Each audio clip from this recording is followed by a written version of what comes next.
I run a successful TV news business. We film breaking stories.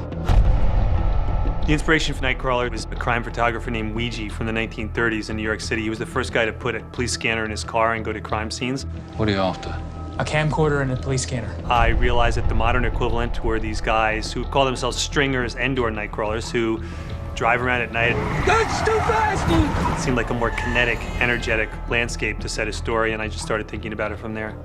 What if my problem wasn't that I don't understand people, but that I don't like them?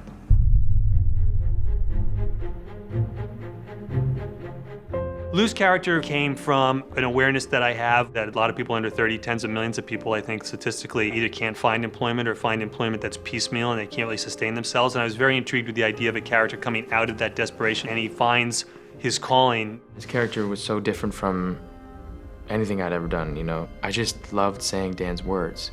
I followed them punctuation to punctuation. Who am I? I'm a hard worker.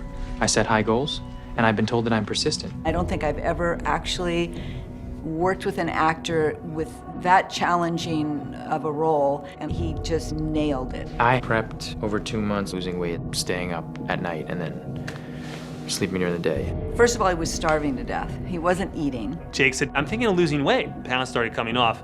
Finally, he got like 25 pounds into it. All makes sense now, but believe me, there was a time that it looked vaguely scary. David 109965, checking in CIC. Growing up in Los Angeles, I would see a coyote walking down the street and just stare at you. You know that it either just killed something or wanted to kill you. And I thought Lou was really a coyote.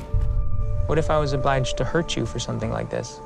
He just immersed himself in it. He's basically gone, this character's desperate and hungry, and he was.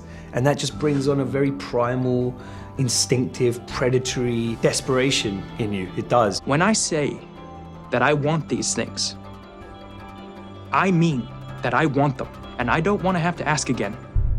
It's a world in and of itself, and if I was going to portray the world, I wanted to do it accurately. So I made a bond with the top stringers / nightcrawlers in Los Angeles. These two brothers, they're from the UK. You got a sense that, you know, what they've seen, what these nightcrawlers have seen has given them a lot of perspective. We've been helping out Dan, riding out with Jake and Bill and the other cast, showing them what a real stringer does. We spent a couple nights with them going around, listening to the scanners go off. Base inside the location, possibly armed. And then you hit the right code and then you're gone. And then the adrenaline's up, you're overtaking people to try and get there before the competition. You know, 6 blocks, then a right. On what? In the movie, Jake's character will move bodies and things like that, which is something we certainly wouldn't do. Is that blood on your shirt? But generally speaking, his actions are based on what we've done. 7827, we just turned northbound on Western. Stay on the police car.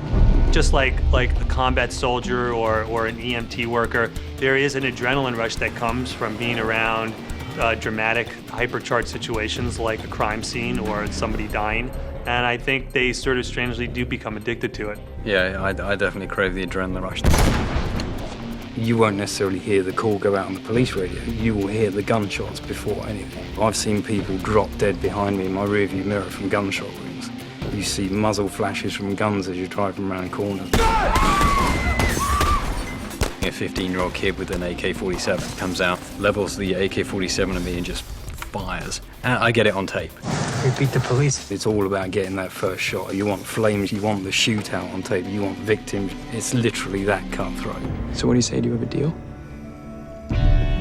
I think that Lou Bloom is the product of his generation and culture in general. He was brought up totally on the internet. His interaction with people has been limited, you know, and as a result, I think he's sort of apathetic to feelings. He's dead.